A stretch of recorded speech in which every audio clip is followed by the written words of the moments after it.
Hi అండి. Welcome back to my channel Pravalika talks. ఈరోజు మన స్పెషల్ వచ్చేసి కర్ణాటక స్టైల్ సాంబార్ రైస్. దీన్ని మనం ఈజీగా టేస్టీగా ఎలా చేసుకోవాలో చూసేద్దాం. ముందుగా కుక్కర్లోకి 1 కప్పు రైస్కి 3/4 కప్పు కందిపప్పుని తీసుకోండి. అలానే 2 స్పూన్ల పెసరపప్పుని తీసుకోండి. ఇప్పుడు దీన్ని శుభ్రంగా కడుక్కోండి. ఇలా కడుక్కున్న తర్వాత దీంట్లో 6 గ్లాసుల వాటర్ పోసుకోండి. ఇందులోకి 1/2 టీ స్పూన్ పసుపు, రుచికి సరిపడా ఉప్పుని వేసుకోండి. ఇలా వేసుకున్న తర్వాత కుక్కర్ మూత పెట్టుకొని 4-5 విజిల్ రానివ్వండి. ఇప్పుడు ఒక బౌల్లోకి ఒక చిన్న నిమ్మకాయ సైజ్ అంత చింతపండుని తీసుకొని అందులో వాటర్ని వేసుకొని నానబెట్టుకోండి. ఈ లోపల కూరగాయలని కట్ చేయండి. సొరకాయ, క్యారెట్, టమాటో, ఆనియన్, బెండకాయ, మునక్కాయ ఇలాగ మీకు నచ్చిన కూరగాయలని కట్ చేసుకోండి. ఇప్పుడు ఈ కూరగాయలన్నిటినీ ఉడకపెట్టుకోండి. ఇలా కూరగాయలన్నిటినీ ఒక బౌల్లోకి వేసుకున్న తర్వాత ముక్కలు మునిగే వరకు నీళ్లు పోసుకోండి. ఇలా నీళ్లు పోసుకున్న తర్వాత అందులో కొంచెం పసుపు, అలానే కొంచెం కారం, రుచికి సరిపడా ఉప్పు, 1 టీ స్పూన్ ఆయిల్, అలాగే కొంచెం కరివేపాకును వేసుకొని ఉడకపెట్టండి. ఇలాగా ముక్కలన్నిటినీ బాగా ఉడకపెట్టుకోండి. ముక్కలు 80-90% వరకు ఉడకపెట్టండి. ఈ లోపల రైస్ అనేది ఉడికి ఉంటుంది. ఇప్పుడు ఈ సాంబార్ రైస్ చేసుకోవడానికి ఒక బౌల్లో కొంచెం నెయ్యిని వేసుకోండి.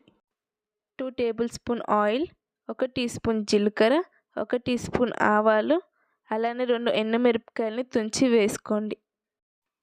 4-5 ఎల్లుల్లిపాయలని దంచి వేసుకోండి.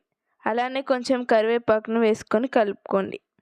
ఇలా కలుపుకున్న తర్వాత మనం ఉడకబెట్టుకున్న కూరగాయలని వేసుకోండి. అలానే మనం కలుపుకున్న చింతపండు రసంని కూడా వేసుకోండి. ఇప్పుడు మనం ఉడకబెట్టుకున్న రైస్ని మొత్తం వేసుకొని కలుపుకోండి. ఇలా రైస్ అంతా వేసి బాగా కలపండి.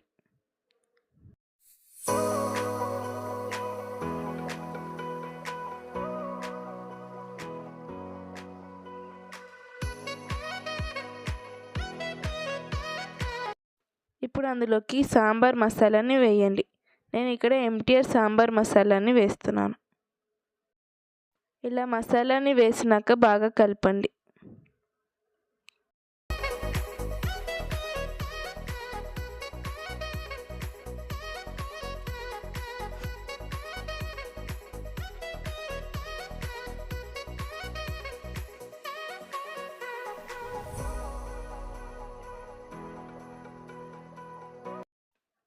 ఫైనల్గా కొంచెం కొత్తిమీరను వేసుకొని సర్వ్ చేసుకోండి.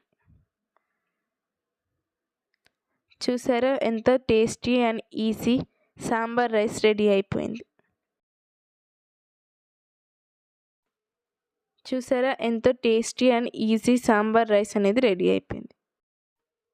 Please do like, share and subscribe to my channel and hit the bell icon.